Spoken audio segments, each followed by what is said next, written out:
আগে তুমি বাড়ির জিনিস বদল করতে, আর এখন স্বামী বদল করতে চাইছো? আমার মনে হয় না আমার বাকি জীবনটা আমি তোমার সাথে কাটাতে পারবো। তো ঠিক আছে, তোমাকে ডিভোর্স দিয়ে মুক্তি দেব আমি।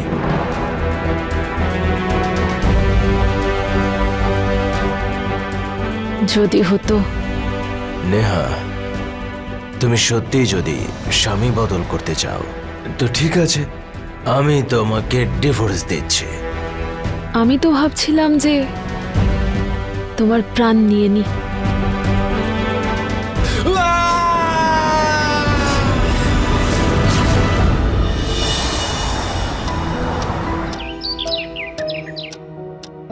এগুলো কি করছো তোমরা? পর্দাগুলো ঠিক করে লাগাও না। ওরে বাপরে, নতুন পর্দা! আরে 1 মাস আগেই তো সমস্ত পর্দা চেঞ্জ করেছিলাম। দেখে দেখে আমার একঘেয়ে হয়ে গেছে। আর তুমি বলছো কি মাত্র 1 মাস হয়েছে পর্দা চেঞ্জ হয়েছে? আর তাছাড়া আমি পেইন্টারদের সাথেও কথা বলেছি, ওরা বললো 15 দিন বাদে রং শুরু করবে। আমি তাই ভাবলাম পর্দাগুলোই বদলে ফেলি। আরে কিন্তু কেন? কি দরকার ছিল নেহা? এসবের কি প্রয়োজন ছিল? প্রতি 6 মাস অন্তর কেউ বাড়িতে পেন্ট করায় নাকি? আমি করাই। দেখতে দেখতে বোর হয়ে গেছি, সেই একই দেওয়ালের রং, একই পর্দা, একই সবকিছু।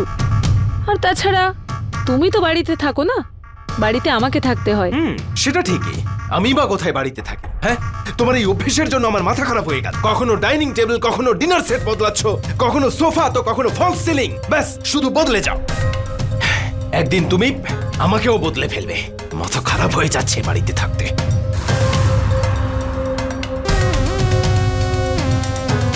যদি পারতাম।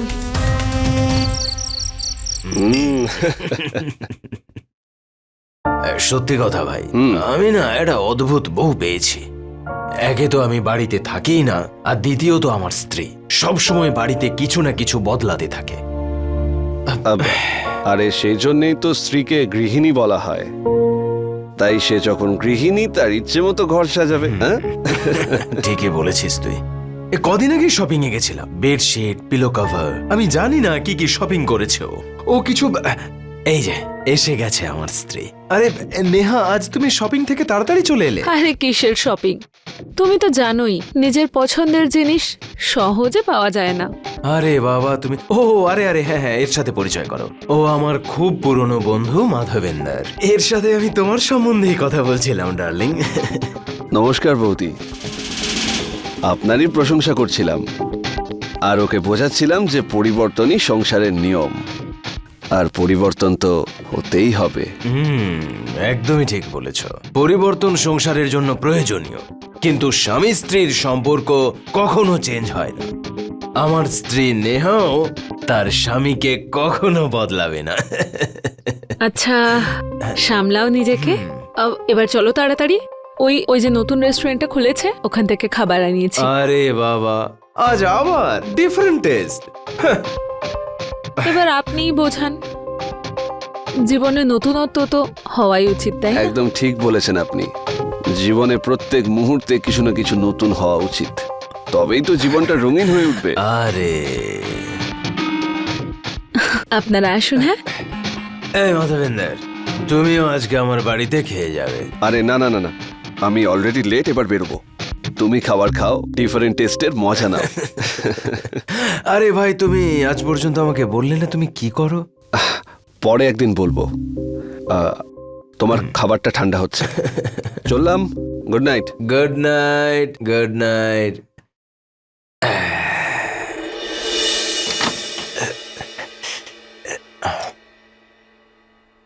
খাবারটা সত্যি একেবারে টেস্টি ছিল।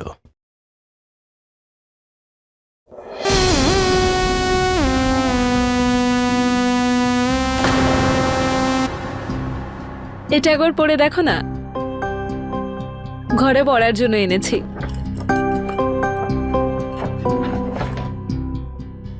ও, দুটো দুটো স্লিপার কেন? আরে একটার সাথে আরেকটা ফ্রি ছিল, তাই নিয়ে নিলাম। আর তাছাড়াও স্লিপার তো 6 মাস বা 1 বছরের জন্যই হয়, কিন্তু স্বামী তার সাথে তো সারা জীবন কাটাতে হয়। তাহলে স্বামীও কি একজনের সঙ্গে একটা ফ্রি হওয়া চাই?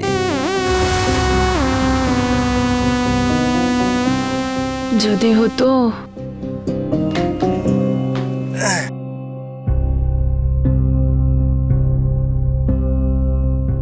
গুড, একদম কমফোর্টেবল।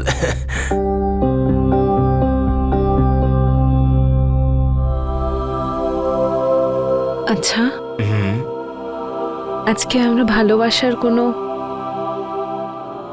নতুন উপায় ট্রাই করি, ঠিক যেমন আমি প্রথমবার বউ হয়ে এসেছিলাম। আরে না না না না, আজ না, আজ আমি খুব ক্লান্ত। তোমার এই আইডিয়া অন্য কোনো দিন ট্রাই করব। হ্যাঁ, আজ আমাকে ঘুমোতে দাও please, please. Good night, good night.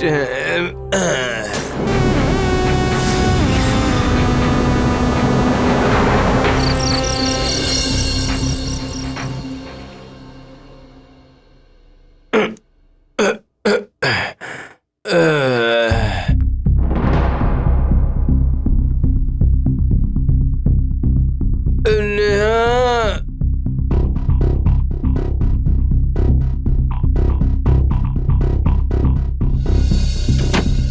Neha, Neha, এত রাতে কোথায় গেল নেহা?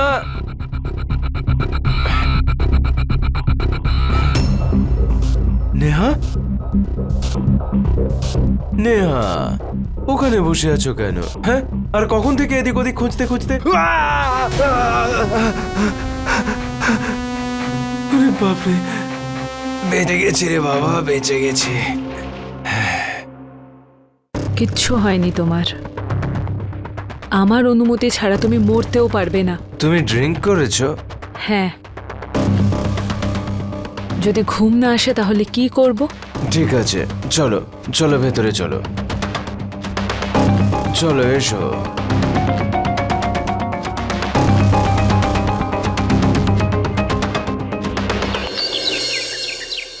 মিস্টার ঘোষাল, এখানে কিছু কাগজ আছে যেটা আদালত চেয়েছিল, আপনি একবার দেখে নেবেন। হ্যাঁ হ্যাঁ, sure। আরে রমাকান্ত, আমি আপনাকে আগেও বলেছিলাম আমার ছেলে কানাডাতে সেটেল হয়ে গেছে। আমার এই প্রপার্টির সাথে ওর কোনো রকমের কোনো সম্পর্কই নেই। আরে বাবা, ওর কোনো সমস্যাই হবে না। মিস্টার ঘোষাল, আপনি যেরকম বলেছিলেন উইলটা সেই রকমই হয়েছে। দেখুন রমাকান্ত বাবু, এখন আমার কাছে শুধু আমার স্ত্রী নেহা আছে, আর ওর কাছে শুধু আমি, ব্যাস। চা। Thank you. কাপটাও দেখতে খুব সুন্দর, ডিজাইনার কাপ মনে হচ্ছে। কি বলছেন কি উকিল বাবু? এই যে নেহা সব সময় কিছু না কিছু বদলাতে থাকে। এই চায়ের কাপ আমাদের বাড়িতে 1 মাসের বেশি চলবে না, ব্যাস এটা বদলে দাও, ওটা বদলে দাও।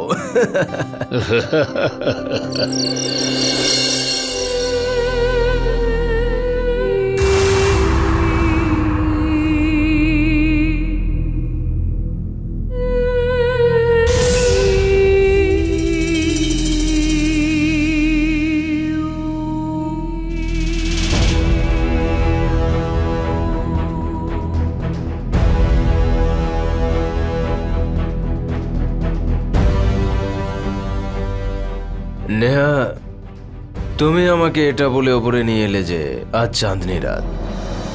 দেখো কোথায় চাঁদ? আমার তো মনে হচ্ছে যে আজ অমাবস্যার রাত।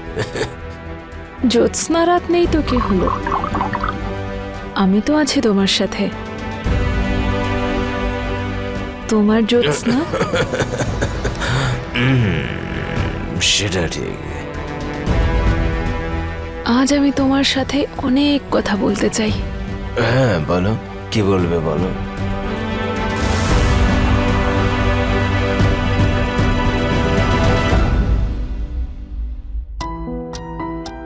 আমার মনে হচ্ছে জীবনটা বড়ই আনন্দ উদ্দীপনাহীন হয়ে পড়ছে। এই অবস্থায় কি স্বামী বদলানো যায় না?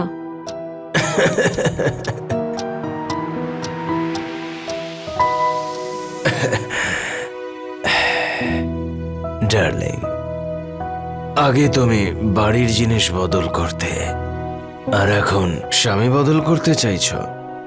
হ্যাঁ, কারণ জীবনটা বড়ই সুন্দর, কিন্তু তুমি সেটা বুঝতে পারছো না। তাই আমার মনে হয় না যে জীবনের আনন্দগুলো তোমার সাথে উপভোগ করা সম্ভব। আচ্ছা, সত্যি তুমি স্বামী বদলাতে চাইছো? তো ঠিক আছে, আমাকে ডিভোর্স দিয়ে স্বাধীন হয়ে যাও।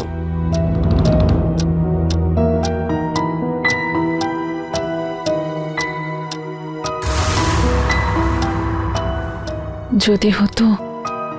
নেহা, তুমি সত্যিই যদি স্বামী বদল করতে চাও তাহলে ঠিক আছে, আমি তোমাকে ডিভোর্স দিয়ে দিচ্ছি। তুমি তুমি আমায় ডিভোর্স দেবে? আমি তো ভাবছিলাম যে তোমার প্রাণটাই নিয়ে নি। নেহা, কাউকে প্রাণে মারা এত সহজ নয় নেহা। আর তাছাড়া তুমি আমাকে মারবেই বা কেন ডার্লিং? কারণ আমি তোমার ওপর বোর হয়ে পড়েছি, বিরক্ত লাগছে তোমাকে, আর এখন মরো।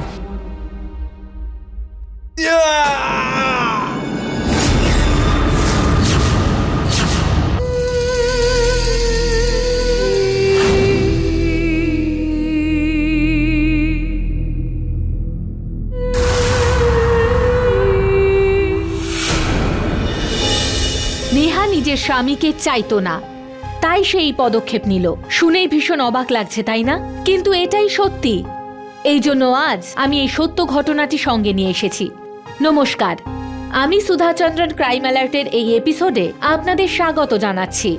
কিছু মানুষের স্বভাবই হয়ে থাকে, তারা কোনো কিছুর সাথে বেশি সময় ধরে থাকতে চায় না, খুব তাড়াতাড়ি মন উঠে যায়।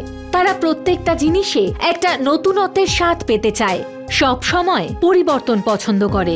আপনারা এটা ভাবতে পারছেন যে একজন স্ত্রী তার স্বামীকে শুধুমাত্র এই কারণে হত্যা করে কারণ সে পরিবর্তনই চেয়ে এসেছে?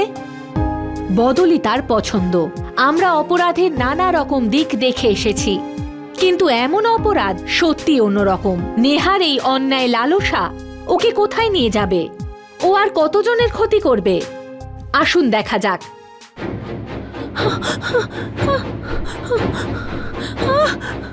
এটা কি হলো? চোখ খোলো, কেউ আছে?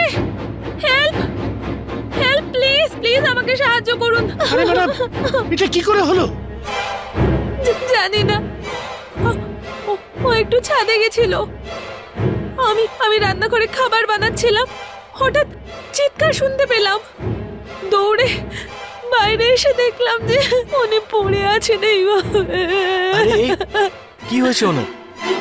ডক্টর জোসেফ, উনি জানি না উনি কিভাবে পড়লেন। আপনি প্লিজ অ্যাম্বুলেন্সকে ফোন করুন না, আমার ফোনটাও ভেতরে। উনি আর বেঁচে নেই। এখন অ্যাম্বুলেন্স নয়, থানায় খবর দিতে হবে। না,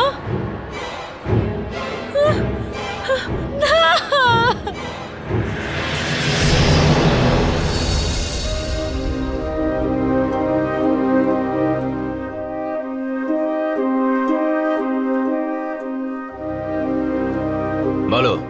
স্যার, টেরেসে মিস্টার শান্তনু ঘোষালেরই চটির ছাপ রয়েছে, যাতে এটা পরিষ্কার বোঝা যাচ্ছে যে টেরেসে উনি একাই ঘুরছিলেন, আর নেশাগ্রস্ত অবস্থায় পা পিছলে উনি পড়ে ও, গেছেন। আমারও সেটাই মনে হচ্ছিল। আমিও ওনাকে অনেকবার ড্রিঙ্ক করার মাত্রা কমাতে বলেছিলাম, কারণ বয়সের সঙ্গে সঙ্গে নেশা কন্ট্রোল করতে হয়। You are right. হাবিলদার, লাশের রিপোর্ট তৈরি করো আর যাও পোস্টমর্টেমে পাঠাও। Yes sir.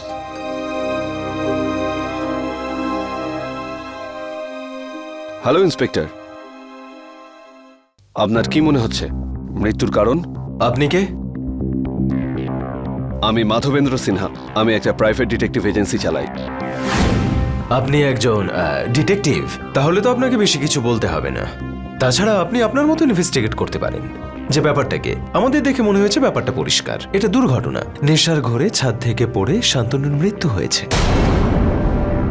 আপনি আসুন আমার সাথে, আসুন।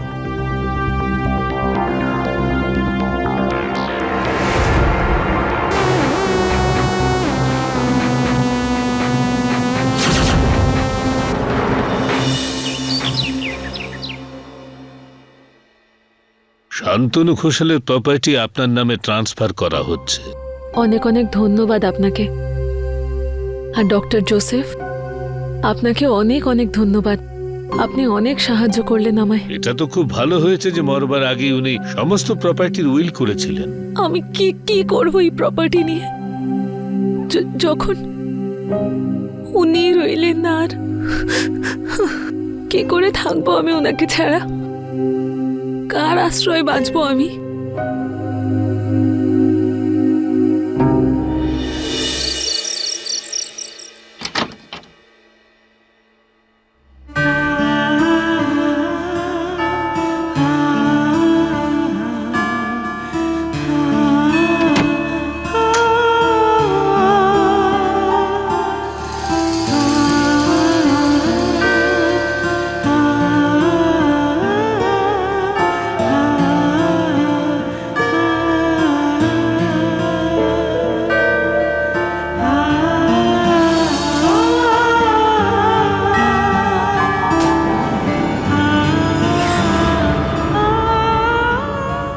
আমি কোনোদিন ভাবতেও পারিনি যে এইভাবে তুমি আমার জীবনে চলে আসবে আর আমরা দুজন সারা জীবনের জন্য এক হয়ে যাব।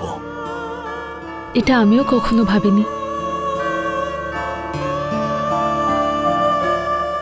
ভুলে যাও বিগত দিনগুলোকে, কারণ আগামী সময় শুধু আমাদের।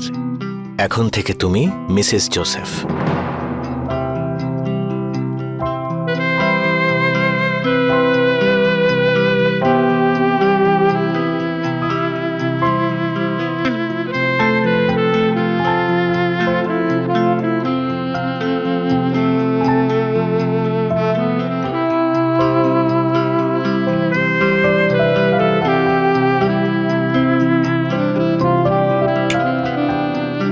আরে তুমি লাইটগুলো কেন বন্ধ করলে? আমার অন্ধকার পছন্দ নয়। তার মানে তুমি আলোতে ভালোবাসতে অভ্যস্ত।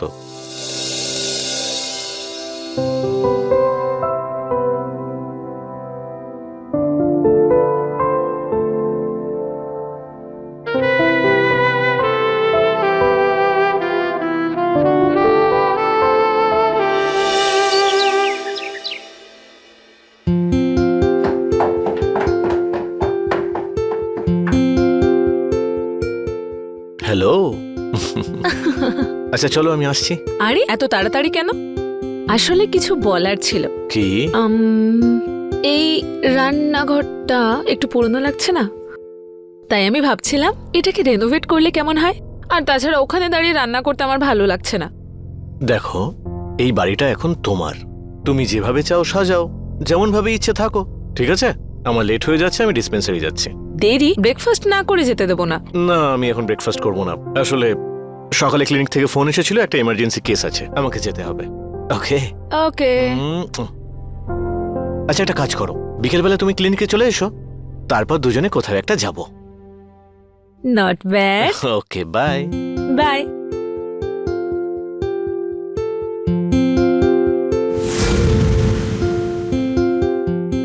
শোনো না, আমি ক্লিনিক আসছি, কিন্তু ওখান থেকে ডিনার নয়, আমরা ইন্টেরিয়র ডিজাইনারের ওখানে যাব। বলেছিলাম মনে আছে তো, কিচেনের ইন্টেরিয়র চেঞ্জ করব। ওকে।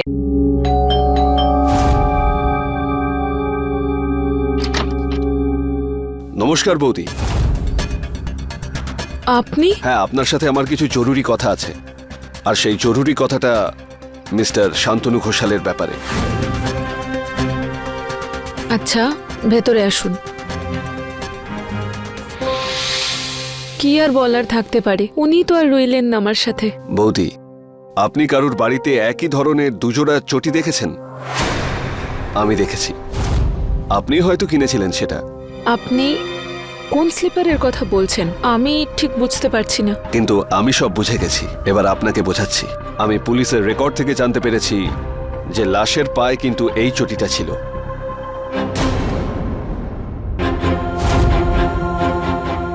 আর পুলিশ ছাদের উপর শুধু এই চটির ছাপ পেয়েছে, যার উপর বেস করে পুলিশ ভেবেছে যে উনি ছাড়া ছাদের উপর কেউ ছিলেন না। কিন্তু ঠিক এরকমই একটা চটি আমি আপনার ঘরেও দেখেছি। এবার আপনিই বলুন বৌদি, একজন মানুষ একই সময়ে একই ধরনের দুটো চটি কেন ব্যবহার করতে যাবে? আমার মনে হয় পুলিশকে বোকা বানানোর জন্য অন্য কেউ যে এই চটিটা ব্যবহার করেছে। এসব কি বলছেন আপনি? সব সব সব মানুষই নিজের জুতো কিনতে নিজেই যায়। আর তাছাড়া উনি নিজের জিনিস নিজেই কিনতেন, তো উনি ঘরে একই রকম দুটো স্লিপার কেন কিনবেন? আপনার আপনার নিশ্চয়ই কিছু ভুল হচ্ছে। আমি কিছুই ভুল বুঝিনি। এসব বাজে কথাই বলতে এসেছেন আপনি। ভীষণ চালাক আপনি। যেই ঘোষাল সাহেবের সমস্ত প্রপার্টি আপনার নামে ট্রান্সফার হলো, সঙ্গে সঙ্গে আপনি সবকিছু ভুলে গিয়ে মিসেস জোসেফ হয়ে গেলেন। আজ্ঞে হ্যাঁ, কারণ জীবনটা কাটানোর জন্য কোনো না কোনো সঙ্গী দরকার। আর খুব ভালো হয় যদি আপনি আমার জীবনে নাক না গলান। হ্যাঁ, আমারই একটু আসতে দেরি হলো। জানি না সেই চটিটা পাওয়া যাবে কিনা, তাই না? আপনি এখন যেতে পারেন।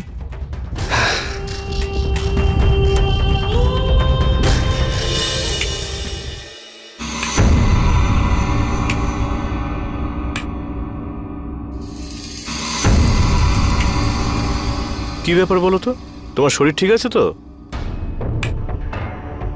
আমার কথা ভেবে তোমার কি লাভ? আমার মনে হচ্ছে যে তুমিও আমার থেকে দূরে সরে যাচ্ছ। ওহো, আজকাল তুমি কি সব উল্টোপাল্টা কথা বলছো বলো তো? তুমিও তো আমাকে আগের মতো আর ভালোবাসো না। ভালোবাসার সময়টা কোথায় পাই আমি? রোজ 20 কিলোমিটার ড্রাইভ করে যেতে হয় আর ফিরে আসতে হয়, কারণ তুমি ওই পুরনো বাড়িতে থাকতে চাও না। তুমি জানো কত ক্লান্ত হয়ে পড়ি আমি। আর আজ তো তুমি ওই গাড়িটাকেও মেকানিকের কাছে ছেড়ে দিয়ে এলে। কে জানে তুমি ওই গাড়িটার মধ্যে কি চেঞ্জ করতে চাও। কেন? এক দুদিন গাড়ি ছাড়া থাকতে পারো না তুমি? হ্যাঁ, থাকতে পারবো। এখন যাও, গিয়ে আমার জন্য ডিনার রেডি করো। আমি কোনো খাবার বানাইনি আজ, দরকার হলে হোটেল থেকে আনিয়ে নাও। উফ, তুমি তো ভালো করেই জানো যে আমার বাইরের খাবার সহ্য হয় না। রোজ রোজ একই রকম খাবার খেয়ে আমি বিরক্ত হয়ে গেছি। জানি না তোমার কেন একই খাবার পছন্দ। ঠিক আছে, আমি খাবার অর্ডার করে দিচ্ছি।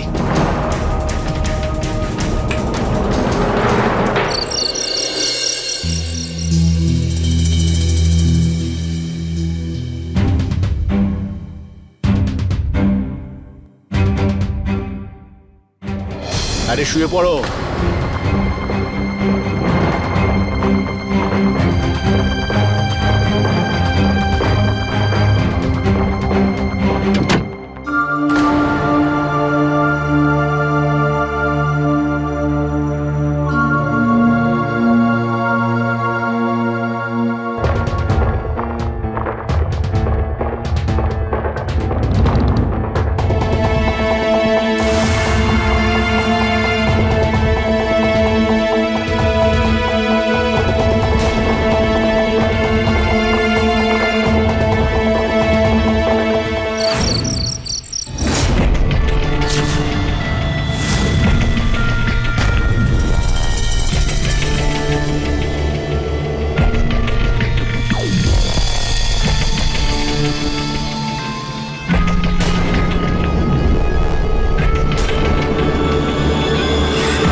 তুমি এখানে কি করতে এসেছো?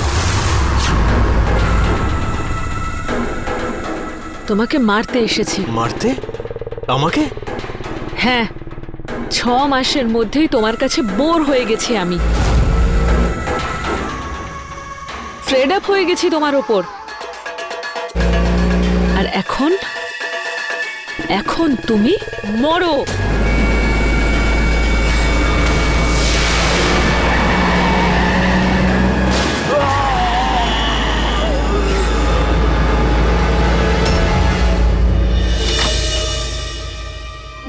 আপনি মিসেস জোসেফ তো?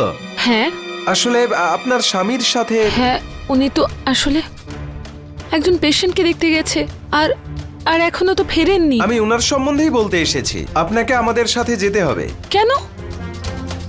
কি হয়েছে? আসলে ওনার সাথে একটা দুর্ঘটনা ঘটেছে। কি অ্যাক্সিডেন্ট? ম্যাডাম, আপনি নিজেকে সামলান। কি অ্যাক্সিডেন্ট? কি হয়েছে ওনার? উনি ঠিক আছেন তো? আমাকে নিয়ে চলুন, ওখানে নিয়ে চলুন। উনি গাড়িটাও গ্যারেজে বিক্রি করে দিলেন। রাত্রেবেলা হঠাৎ কোনো একজন পেশেন্টকে দেখতে যেতে হলো ওনাকে। রোড ক্রস করছিলেন অন্ধকারে, আর কোনো গাড়ি ওনাকে চাপা দিয়ে চলে গেল। অদৃষ্টের খেলা কেই বা বুঝতে পারে। আপনাকে সাহসের সঙ্গে থাকতে হবে। আমি এই ঘরের মধ্যে সারা জীবন একা একা নিজের দুর্ভাগ্যের সাথে লড়তে পারবো না। আপনার সাহায্য চাই। এই বাড়িটা বেচার ব্যবস্থা করুন। এ ঘরে একা আমি থাকতে পারবো না। ঠিক আছে, আপনি চিন্তা করবেন না, আমি চেষ্টা করছি। আমি আসি। হ্যাঁ,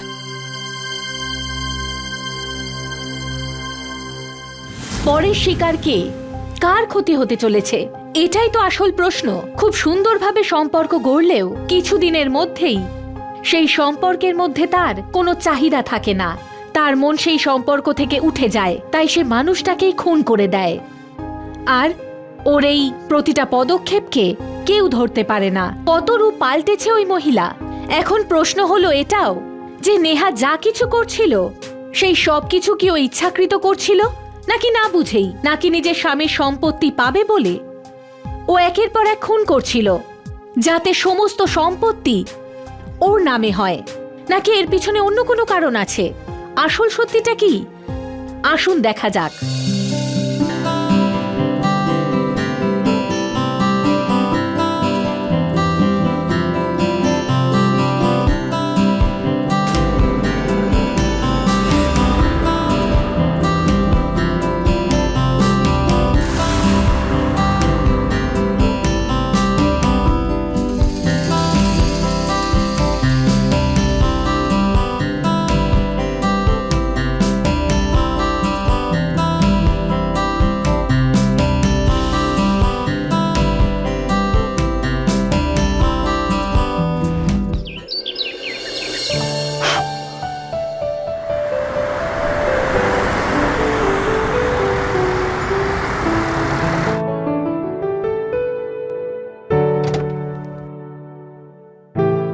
কেমন আছেন তিয়ারে বাবু? আসুন চৌহান বাবু, আমি ভালো আছি। আপনি? আজ কোর্ট বন্ধ ছিল, কিন্তু আপনার সঙ্গে দেখা করাটা খুব প্রয়োজন।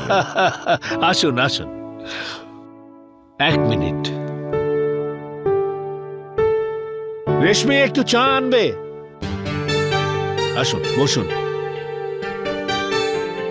বসুন। বলুন চৌহান বাবু, হঠাৎ আপনার আগমন? কোনো আইনের ব্যাপার? হ্যাঁ, আইনি জটিলতা তো আছে। আমি আমার স্ত্রী মাধুরীর থেকে ডিভোর্স চাই। কেন? ডিভোর্স? হ্যাঁ, ডিভোর্স।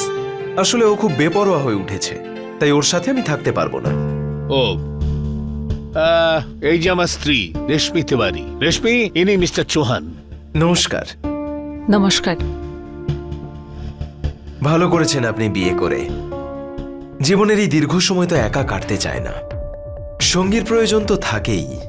ঠিক বলেছেন মিস্টার চৌহান। এক সময় ভেবেছিলাম এর কোনো দরকার নেই, এবার একে পেয়ে তো মনে হচ্ছে জীবনটা সত্যি সুন্দর।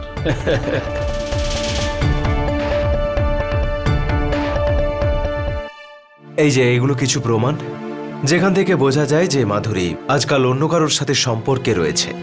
আচ্ছা, এই প্রমাণের ভিত্তিতে আমি তাড়াতাড়ি ডিভোর্স পেয়ে যাব তো? আপনি একদম চিন্তা করবেন না, আমি কালকেই পিটিশন পাঠিয়ে দেবো। আমার মনে হচ্ছে 2-3টে ডেট পড়লেই ডিভোর্স হয়ে যাবে। ঠিক আছে, আমি আসছি। ওকে।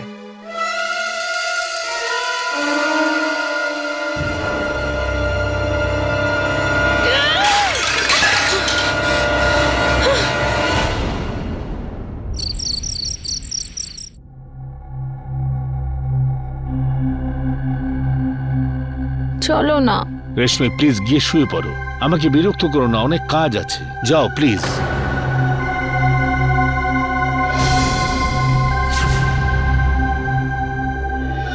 কনগ্রাচুলেশন মিস্টার চৌহান, আদালত ডিভোর্সের রায় দিয়ে দিয়েছে। আগে হ্যাঁ, থ্যাংক ইউ থ্যাংক ইউ। আগে আরে ফিসের কথা ছাড়ুন, যা পাঠাবার পাঠিয়ে দেবেন। ঠিক আছে, থ্যাংক ইউ, বাই। রেশমি, এক গ্লাস জল দিও তো।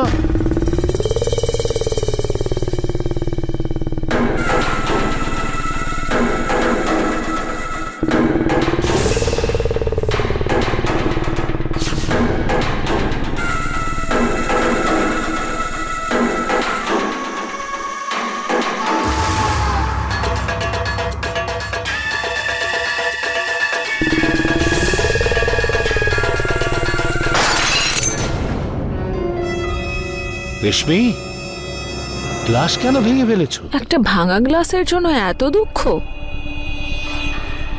আর তাছাড়াও এই কাঁচটাকে তো এক না একদিন ভাঙতেই হতো। পুরনো হয়ে গেছিল যে, পুরনোটাকে না সরালে নতুন আসবে কিভাবে? রেশমি, তোমার কথা তো মাঝে মাঝে বোঝা খুব অসুবিধা হয়ে যায়। আসল কথাটা হলো এই যে গ্লাসের একটা নতুন সেট আনতে হবে, তাই তো?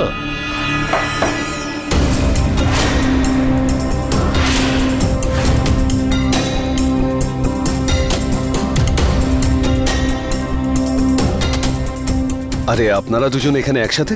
কারণ ইয়ার এখন নেহা নয়, এখন রেশমি তিওয়ারি। আচ্ছা, আমি আপনাকে খোঁজার চেষ্টা তো করেছিলাম, কিন্তু আমি কি করে বুঝবো আপনি রশ্মি তিওয়ারি হয়ে এই উকিল সাহেবের বাড়ি চলে এসেছেন? যাকে আপনার একটা চিঠি এসেছে, চৌহান বাবু পাঠিয়েছেন। Thank you so much. By the way, আপনি চৌহান বাবুকে কি করেছেন?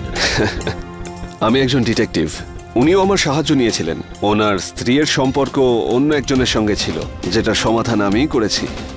ও আচ্ছা, আমার দেরি হয়ে যাচ্ছে, আবার দেখা হবে। নমস্কার। নমস্কার।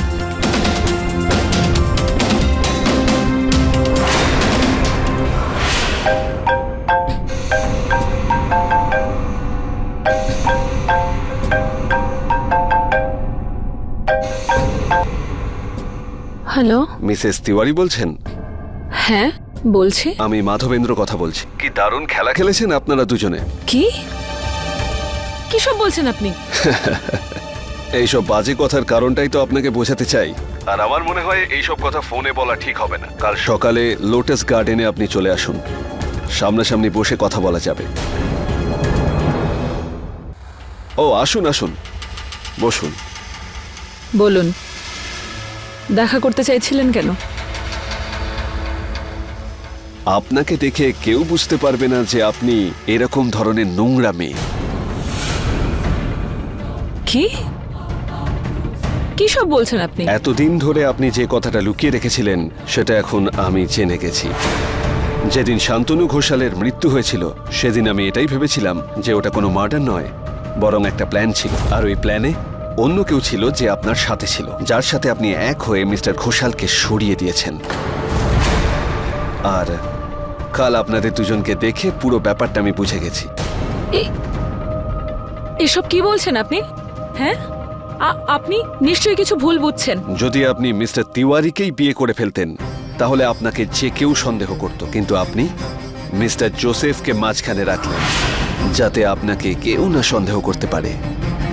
তারপর আপনারা দুজনে একসাথে ওই জোসেফকেও সরিয়ে দিলেন যাতে আপনার ডেস্টিনেশন ওই রমাকান্তের ঘর আপনি পৌঁছতে পারেন, রাইট? আমি কিছু বুঝতে পারছি না যে আপনি কি বলতে চাইছেন। প্রথম স্বামীর মৃত্যু ছাদ থেকে পড়ে গিয়ে, দ্বিতীয় স্বামী কার অ্যাক্সিডেন্টে মারা গেল। বাহ, কি গল্প! আপনি জানেন যদি এই গল্পটা পুলিশের কানে পৌঁছে যায় তাহলে এটা অনেক দূর এগোবে। আপনি বরং সত্যিটা বলেই দিন যে আপনি শান্তনু ঘোষালকে মার্ডার করেছেন। হ্যাঁ? না,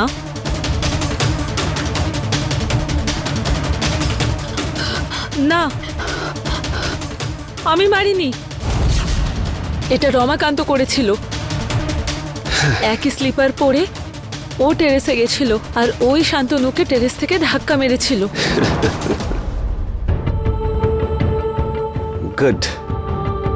এবার তো রমাকান্ত তিওয়ারির সঙ্গে কথা বলে দারুণ মজা হবে। তাছাড়া একটা কথা কি জানেন তো, এই কেসটাতে আমি অনেক কষ্ট করেছি, তার বদলে আমারও তো একটা অধিকার আছে। হ্যাঁ, আমি আসছি।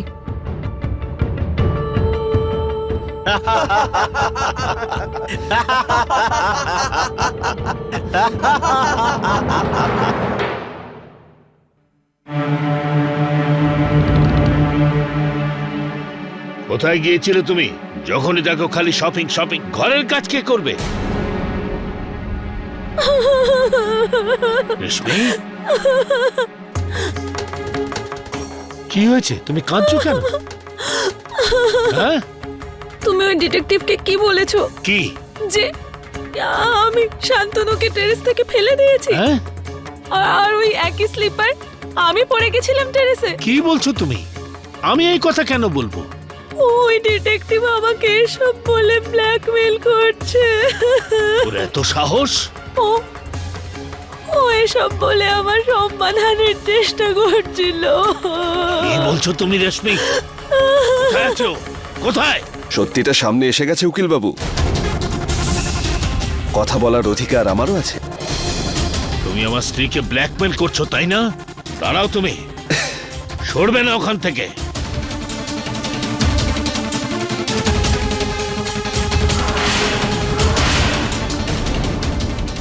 এই, কি করছেন? ছাড়ুন।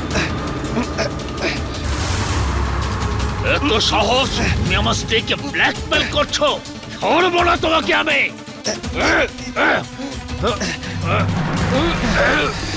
একজন মরবে আর আরেকজন যাবে জেলে। রমাকান্ত, তুমি পাগল হয়ে গেছো। আমার রাস্তা তো একেবারে পরিষ্কার। বিরক্ত হয়ে গেছিলাম এই মানুষটার সাথে থাকতে থাকতে।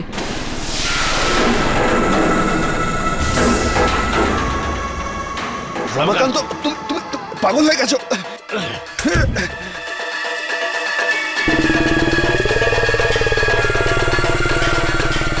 Hello, police station.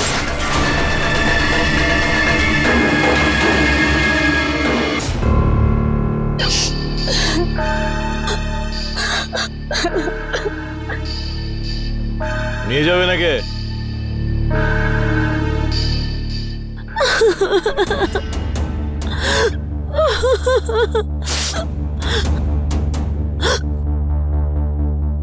কোর্ট থেকে ফিরে নিজের রিভলভার পরিষ্কার করছিলেন। তারপর মাধবেন্দ্র বাড়ি আসলো, আর জানি না কি কথা নিয়ে মাধবেন্দ্র ওনাকে ব্ল্যাকমেল করা শুরু করলো। উনি যেই মুহূর্তে মাধবেন্দ্রকে দেখলেন এখান থেকে চলে যেতে বললেন, আর তারপর জানি না কিভাবে দুজনের মধ্যে কথা কাটাকাটি শুরু হলো। তারপর মাধবেন্দ্র ওনার থেকে ওনার রিভলভারটা কেড়ে ওনার উপর গুলি করলেন, আর ও আমার চোখের সামনে গুলিটা করেছিল।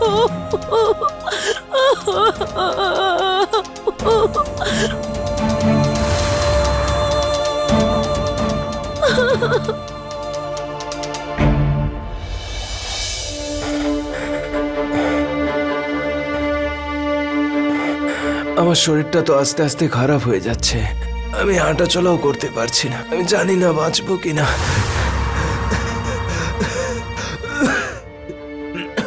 বেঁচে থেকেই বা কি করবে তুমি? ঠিক করে ভালোবাসতেও তো পারো না তুমি। আচ্ছা, আমাকেও বলো না এটা কোন মেডিসিন আর কি কাজে ব্যবহার হয়? তুমি ওসব বুঝবে না।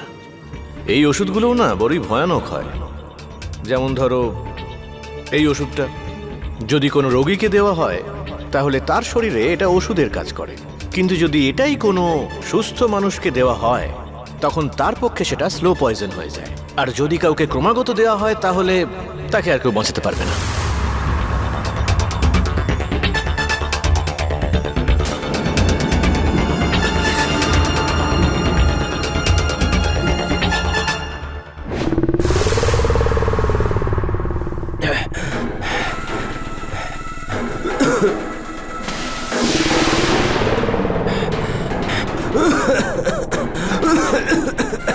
নিন নিন, ওষুধটা খেয়ে নিন।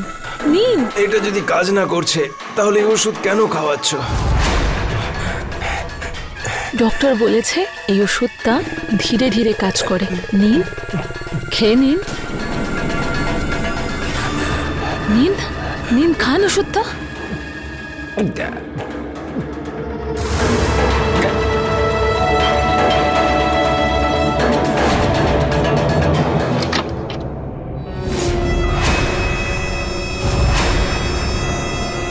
তুমি এখানে? জামিনে বাইরে এসেছি। তোমার নতুন স্বামী মিস্টার চৌহান কোথায়? উনি আমার পুরনো ক্লায়েন্ট, ওনার সঙ্গে দেখা করতে হবে। উনি বাড়িতে নেই। উনি বাড়িতে নেই? উনি তো কখনো বাড়ির বাইরে যান না। তুমি ওনাকেও সরিয়ে দাওনি তো? কি সব উল্টো পাল্টা বলছো তুমি? আমার মিস্টার চৌহানের সঙ্গে দরকার আছে, আর ওনার সঙ্গে দেখা করেই যাব।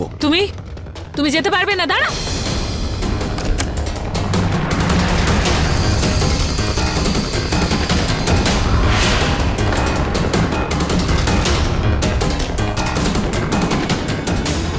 কেউ তোমাকে বুঝতে পারুক আর না পারুক, কিন্তু আমি তো তোমাকে বুঝতে পেরেছি।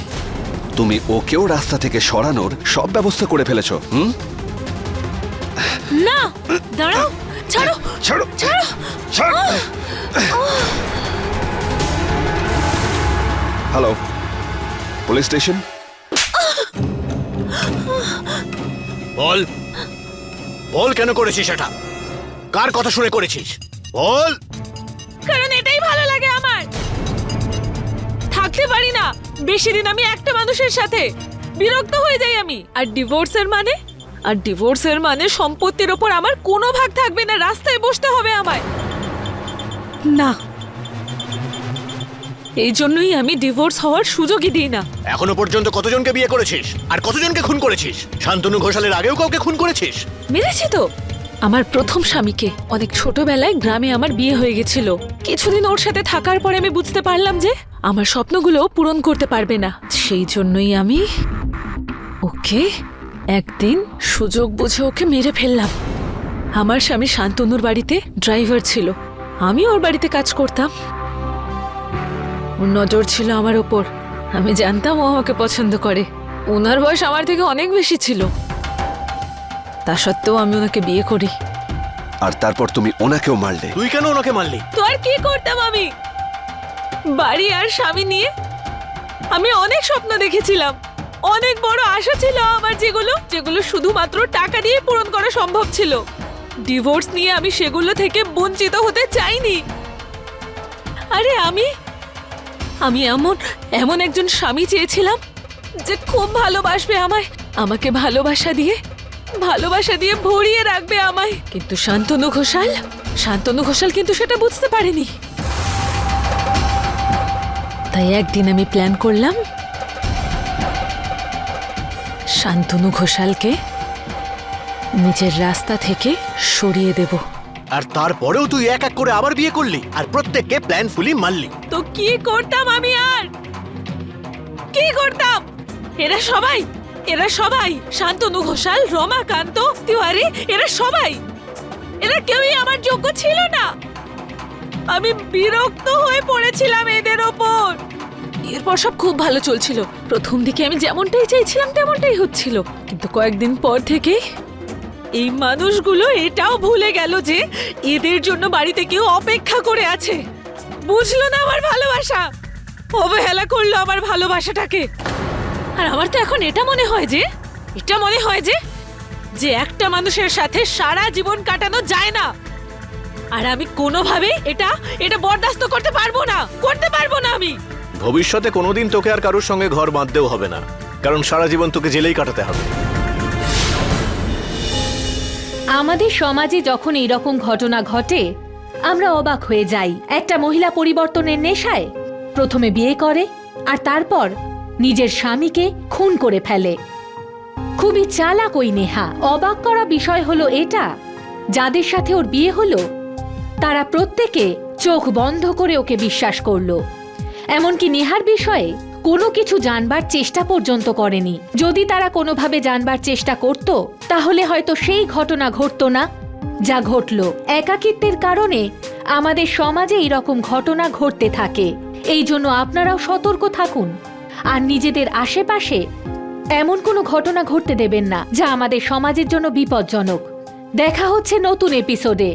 সতর্ক থাকুন, দেখতে থাকুন ক্রাইম অ্যালার্ট, অন্যায়ের বিরুদ্ধে সোচ্চার।